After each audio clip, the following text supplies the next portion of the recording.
Your defense really seemed to come together last year, especially the top pairing.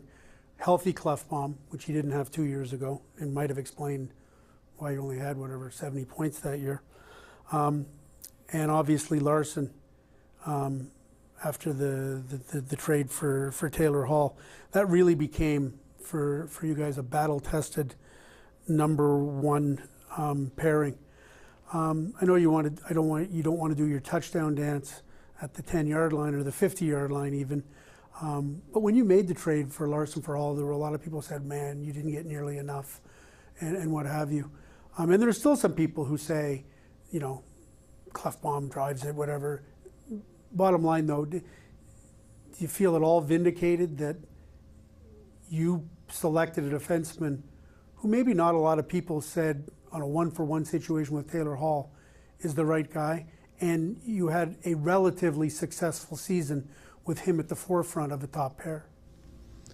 Is the question, do I feel vindicated? Yeah, a little bit. Well, I never doubted the move, and I knew it would be met with a lot of criticism.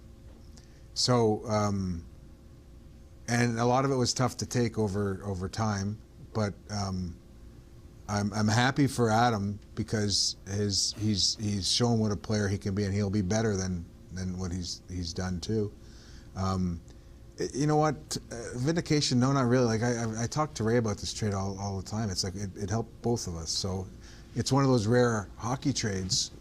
But I understand the criticism just based on numbers and all that stuff. Right.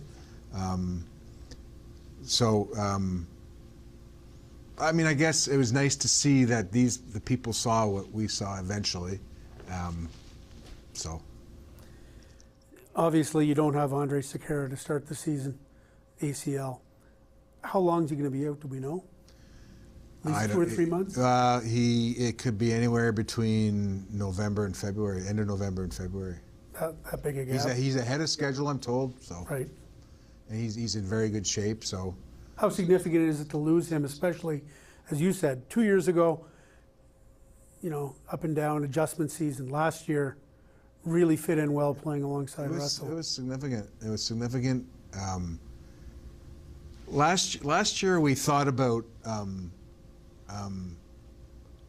bringing in another D at the end. So we had signed Russell. We had Clef and Larson, Reggie, and we had signed Russell, and we thought about another D, and we just, let's let our young guys, let's give them, and Benning and Nurse kind of grabbed it. They grabbed it. So these guys, they're good players, those guys. So absent Sekera, Russell moves to the left side on the second pair, and Benning moves up? I think so. I think, that's probably what it'll start with, but I know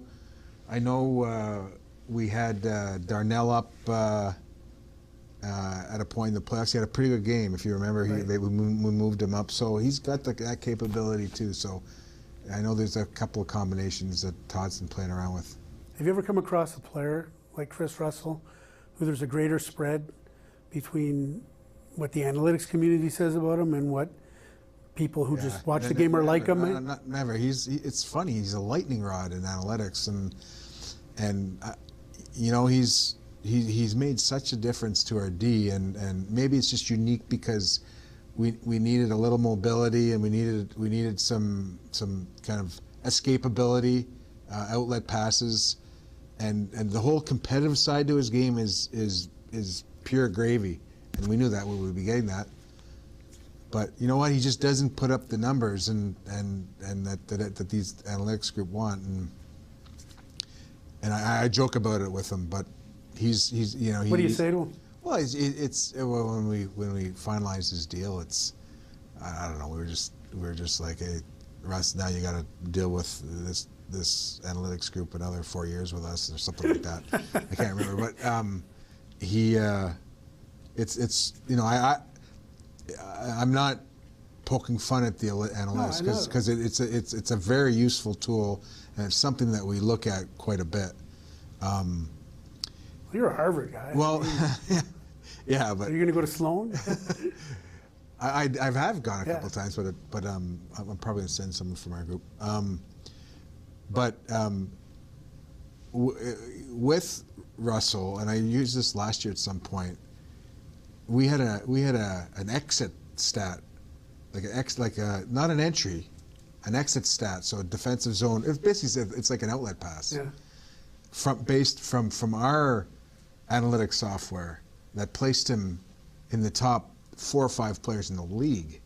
So he was able to, and so observationally, you look at him, he can skate, he puts himself in a position to have the group exit the zone. So they can't measure that stat because they don't have this software. So so there is some analytics that goes into our decision on Chris, and that was it.